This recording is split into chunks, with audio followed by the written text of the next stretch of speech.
Hello everyone, it's your favorite realtor, Erica Hernandez.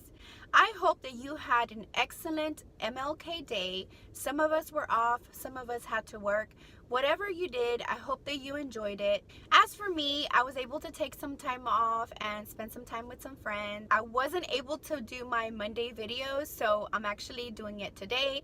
But today, Tuesday, does feel like my Monday since I was off yesterday. And I'm ready to get back to work and do a video. And in honor of MLK's I Have a Dream speech, I'm going to ask you, what is your dream? What dreams do you have? What goals do you have in your life? I hope one of those goals is the typical American dream of being a homeowner. Of course, I was going to bring that up. As a realtor, I have to. I am interested in knowing what your dreams and your goals are. I'd love to hear from you, and you can make those comments in the comment section below. Let me know what your dreams are and what you're looking forward to. So back to the dream of home ownership. I hope that this is one of your dreams. Whether your dream is to sell your starter home to get a bigger home, or your dream is to stop wasting your money in rental properties and get your own home, I'd love to help you. In honor of this I Have a Dream speech, I would like to make this video on a topic about home ownership. I try to make these videos about things that I have been asked by buyers, sellers, people that are in real estate. When you're looking for a home, a lot of times buyers lose their patience because they put multiple offers on different houses. A lot of times they lose the deal to possibly another better offer. People tend to think that a better offer could be a higher price. So I want to talk about this topic, and the question is, how can I make my offer on my dream home stand out to the seller? This is a really great question. If you would like to learn more information about this question, please stay tuned. Don't forget to follow me on social media at erikahoustonrealtor on Snapchat, Facebook, and Instagram. I'd love for you to follow me, and I'd love to follow you back. Now, this question comes from a lot of people who are in that very competitive price range. I call very competitive price range anything $200,000 and under right now. In different areas, it does change a little bit, and some areas are a little higher or lower. But for the most part, typically, I do see that $200,000 price range. That's a very competitive price range. For my sellers, this is good news because if you're in the 200,000s or lower, the probability of your home selling pretty quickly is really high. Obviously, there's things that buyers are going to be looking for in a home, and so I can't say that for sure your home will sell right away, but there are different things that make your home very marketable to buyers. Now, for my buyers, what happens is if you're looking in the 200,000s or below, chances are there are other buyers who are looking at that price range. That price range is very affordable. Typically, the payments on a $200,000 home are very manageable, and so plenty of other buyers are looking in that same price range. Now, if you put a bid on a home, normally I've seen from 5 to 10 to even 15 offers on a home. And the question is, how does my offer stand out from all the other offers? And there's different things. Some things I can't get into too much detail because they do have to do with legal documents, and that's something that you can either talk to me personally or to your realtor. But if you do know somebody who's kind of struggling, they're not able to get into that home, you hear them say, I cannot find a home, I'm getting outbid by other people and other offers are winning, this video is perfect for them.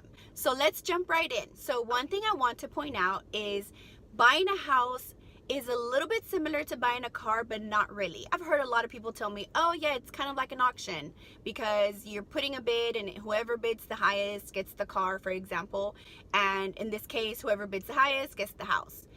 That is partly true. So of course the price does matter. The seller does want to net the most money, but there are other things in the contract that make your offer stand out. Now, this is one of the questions I also have had that does kind of relate to this question. People have asked me, so if I put a bigger down payment, does my offer stand out? And yes, I want to bring that up. So if you have 3 identical offers and they're all 200,000 and you're sitting down with your seller and you say, hey, Mr. Seller, here are the 3 offers we got on your house, and all of them are 200,000. We're gonna go down and really look at the details of the offer to see which one is actually more favorable. Now, we look at all 3 and they're all identical. One of them is 3% down payment, so that means that the person's putting 3%. The next one is a 5%, and the third one is a 20%. So I challenge you, which one do you think the seller might be leaning towards more? If you answered 20%, absolutely. The reason being is because normally if you're putting down 20% down payment, you're probably not a first-time home buyer.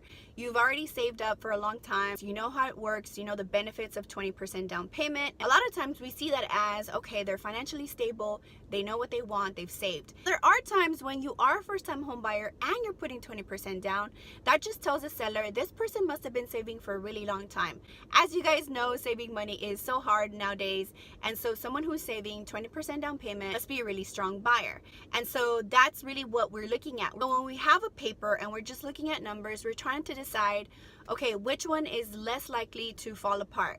And a lot of times, even though it sounds really terrible, people who are putting 3% down payment, a lot of times we tend to say that they're a little bit flaky buyers. Most times they're first-time home buyers. They get really nervous, and it has happened that throughout the process they get really nervous and they just decide they do not want to move forward with the house. And this is a high risk for the seller because then they have to put the house back on the market and start all over again. And this is just a big problem. And so that's one of the things, how much down payment you're putting. There are other things in the contract that make your offer very favorable. And so for more details on that, you can definitely contact me. But there are areas in the contract that make your offer stand out. The last thing is recently I had a very successful offer go through, and there were multiple offers and we won. Now, when you're looking at paper, let's go back to that. When a seller is sitting down and just looking at paper and numbers, it's not very personable, and it's just kind of like, they're just numbers. I mean, I do want to net the most, but to me, like, I'm just going to pick the number that looks the best. Now, sometimes you can write a personalized letter to the seller to present your offer, and the agents will present those letters and the sellers do read them. And so just a quick story on how that happened to me. We presented an offer with my buyer. We put a letter together. It was a really sweet letter, and apparently the seller read it and connected with that buyer. Agent later told us that our offer wasn't actually the highest, but the sellers connected and they felt like this home was perfect for my buyers. Now, I had to pat myself on my back because I was really proud that I had told the buyer, go ahead and make this letter, write it to the sellers, tell them how much you love their home and how you're ready to start your family here. All right, so there you go, guys. These are the things that you can do to make your offer stand out. I hope that one of your dreams this year is to be a homeowner, and I'd love to help you. Don't forget to subscribe to my channel and hit the notification bell so that you don't miss any videos like this. I would love if you would hit the like button if you really enjoyed this video, and leave some comments below so I can find out what your dreams are, how I can help you be a homeowner. I hope that you have a great day and hope to see you soon. Thank you.